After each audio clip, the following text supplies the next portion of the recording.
Well, chapter two was focused on the 16th, 17th centuries and the creation of what we might think of as early correctional systems. In chapter three, what you'll focus on is the last couple hundred years of corrections. And so in this chapter, chapter three, you'll begin by focusing on the late 1700s, going all the way through to the 21st century. But the first part of the chapter is really focused on the latter part of the 1700s, going through the 1800s or the end of the 19th century. And you will focus on some of the ideas that people involved in the correctional systems of those times um, had on how the correctional systems began to take shape and how they changed. And one person that you're going to learn about in this chapter was a fairly, to me at least, interesting figure. Her name was Dorothea Dix. And Dorothea Dix had some interesting ideas. She was almost a mixed bag of ideas. On the one hand, she had some very harsh ideas about how prisoners should be treated while they were incarcerated. For example, she was a proponent of the use of lashing or whipping people to get them into shape.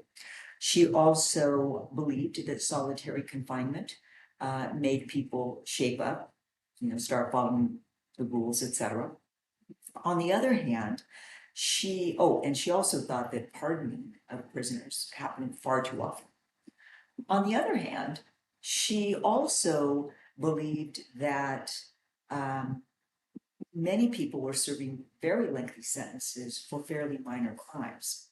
And she advocated for heat in prisons, clean drinking water, adequate food. And so while she could be quite harsh in what she thought was appropriate in prisons, she also could be humane and compassionate toward people who were incarcerated. So she was an interesting figure. I hope that you will study her ideas in some depth and consider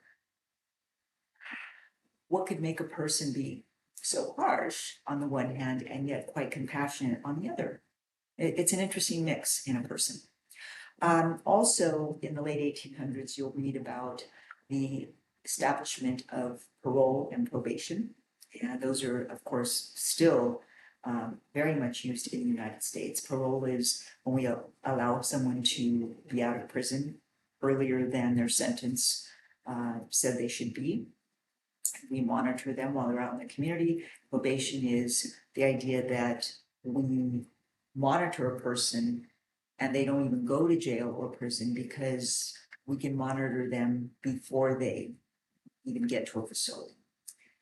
And of course, as I said, this chapter takes you into the 20th and 21st centuries and how these prior practices and how people approached corrections still influence what we do today.